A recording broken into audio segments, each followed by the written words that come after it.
and David Solomon every Monday, Wednesday, Friday, noon Eastern. You think about it, we rant about it. Listen to us live on Facebook. Happy Monday, everybody. Hey, no, it's going to be me this time. It's Happy Monday, everybody. Welcome back to the Rant Network. Another week, another crazy time in our era. Hopefully, everybody's safe and sound. And we're doing our year-in review, our top 21 stories of 2021.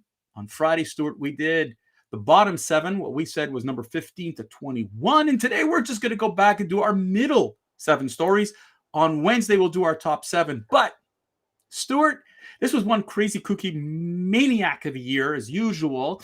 And at number 14, well, one of the topics we talked about is the design, because of this, COVID situation, and thanks to our wonderful governments, employment became, and I think you experienced it, employment became one big problem in 2021. Oh, boy. You know, David, I can tell you it's a problem with 2021. A problem that's going to go into 2022. And to give you an idea about inflation and employment, the average employee got between 8 to 12, 8 to 10, 8 to $11. Now that employee is getting between 15 and 20. And David, I hope you can hear me. Can you hear me? Am I loud enough? We hear you, but just I'll tell you, what's crazy, Stuart, is it's not only that people get more money, it's that people wanted to stay home. And it's like people were getting these stinking benefits. They still don't want to go back to work. They don't want to go back to work. And you know what's more frightening, Stuart, than people not wanting to go back to work? The government wants them to stay home. The governments don't want to help encourage people to go to work. Stuart, I got to tell you, it's a crazy thing. And it looks like I got some internet technical issues going on here, but let's hope Comcast resolves that. Let's hope so. So let's go to number 13. Number 13. Oh my God, the R word, racism. And I'll tell you, one of the things that we talked, it's just an unbelievable thing how this calendar year, Stuart, did you see how this past year, that if you weren't black, it didn't matter the racism thrusted at you. Stu, I don't know, what do you have to say about that? It's kind of with this number going to the next number. I live in a condo. Allegedly, the president of the board at 400 Winston Towers said those black people don't work. And the security company in which took that report, because they sent it to a guard, has filed a criminal complaint at the city of Sunny Isles Beach. So we got to see what happens at the city of Sunny Isles because, there's racism everywhere. But, when there's real racism, it's hard to get the police to show. When there's real, genuine racism and hatred, the police don't want to get involved. But it's not just that. It's just fascinating how we have different tiers of racism, okay? And right now, media has helped perpetuate only one community, and that is the African-American community, whatever. We had an indigenous problem here in Canada where we found all about, the schools in which there were hundreds and hundreds of children killed. And we had an election, and the entire thing was swept under the rug. The Chinese population, Asian populations in both of our countries were persecuted because they were blamed for COVID. Okay, let alone what we've repeated time and time again, that the Jew is continuously, by the way, last week it was revealed that racism towards the Jewish community is at an all-time high in the US and Canada. But it's swept under the rug because it's okay. If as long as you're not black, it doesn't matter. Racism doesn't seem to matter. And it seems to me we're not going anywhere. All right, let's move on to number 12, Stuart, and let's talk about those lying mayors. Right. And you know what? I got to tell you, I am involved and I'm putting in at Sunny Isles Beach. And I got to tell you, Sunny Isles Beach, it's not that the mayor's lying. Maybe they are. But the optics are that the mayor of Sunny Isles Beach is in cahoots with a board member of Winston Tower 400, a guy named Scott Fortnoy, who they're chummy. And because of it, they don't want to get involved on getting rid of a bad board after running for politics. Okay, so bad mayors, lying mayors, is it one and the same? We've always had that. To me, the lying mayor, Stuart, is really all about what they told everybody.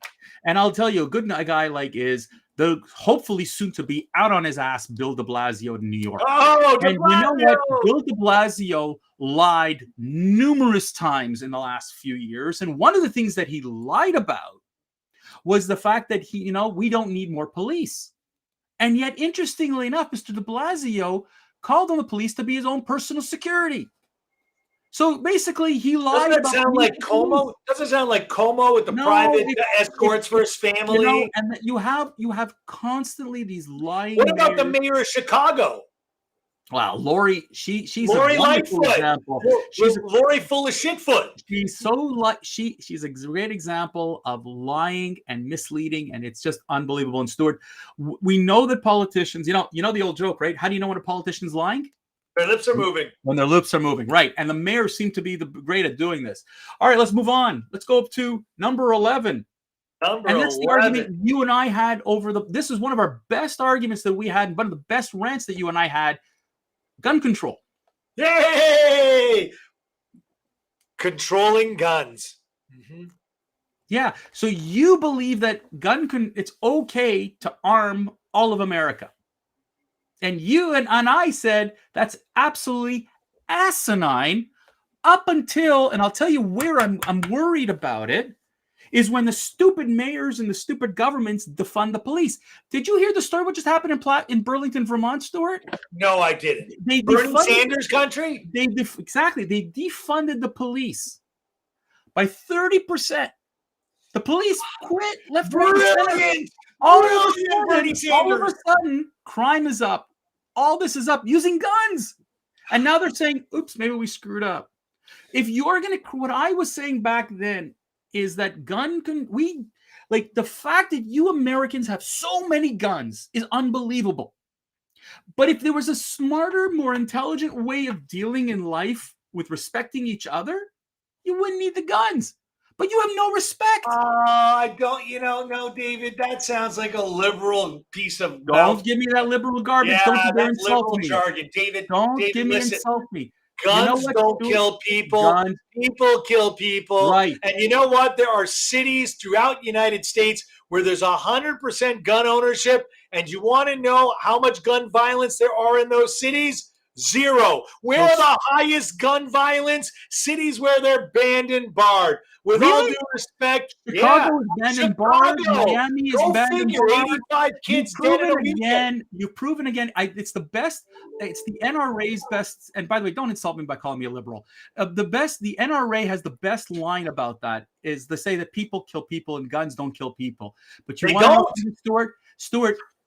Why? I can turn you off with my remote control. I don't understand. I don't understand why you guys need these assault rifles and all these kinds of. It just makes no sense. But David, you see, the ignorance is just now coming out of your mouth. What is the difference between a handgun or an AR-15?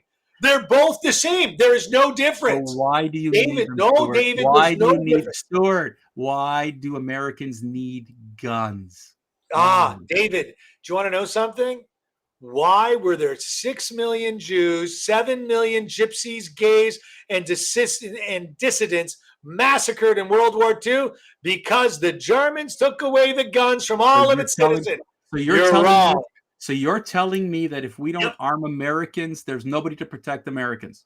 Well, you know what? They don't look for Canada. They come to the United States for protection. The world doesn't go to Canada as a beacon of light.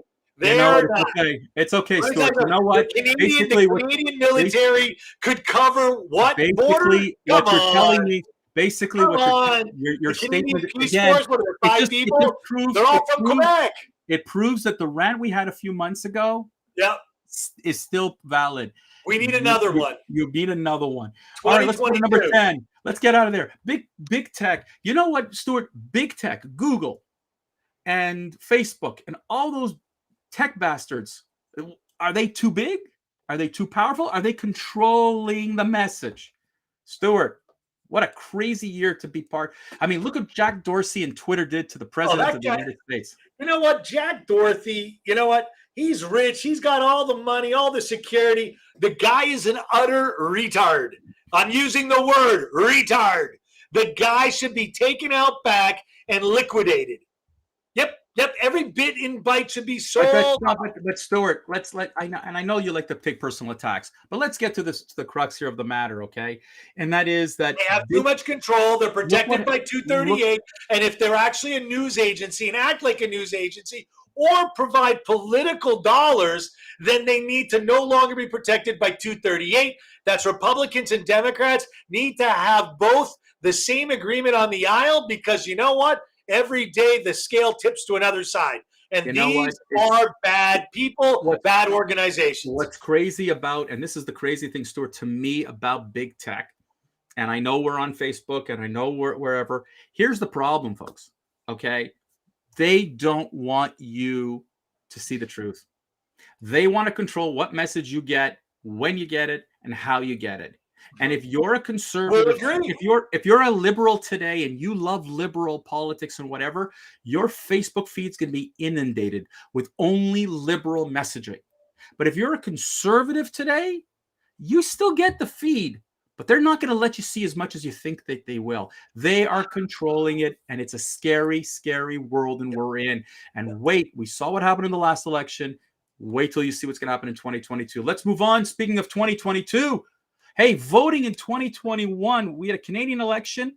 We had an elections in the US, and there was a whole big kerfuffle on whether or not we should bring voter ID. Stuart, voting seems to still be fugly.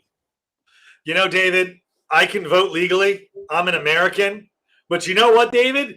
You can vote legally too. You just got to say, I want to vote, and they should let you vote. The whole concept is friggin' nuts. This is a country like every country that's been based off of blood, off of our children and our parents and our relatives. That's how countries are formed. And to be honest with you, you only have a right to vote in the country you're born in. If you fucked up Venezuela, then you know what? Go vote in Venezuela and fix it. You fucked up in Mexico, go vote in Mexico. I don't have to be born in the United States. If I'm an American citizen, I can vote in the United States legally. But you know what the scary part is, Stuart? You're Canadian, you can vote in the United States. Stuart, the problem I have with the whole thing with voting in 2021 was twofold. One, where are the voters? Look at the voter percentages that come out to elections. In Canada, it was pathetic. Okay, we had an election this past year in the middle of a COVID crisis, and it did nothing. People didn't go and vote, and the excuse was they didn't understand, they didn't know how to vote, they didn't know who to vote for. Canadians were voting for a prime minister, and we're like, we don't vote for a prime minister in Canada. In the United States, you vote for the president. You don't vote for your prime minister in Canada. You vote in Canada for your member of parliament. Not here.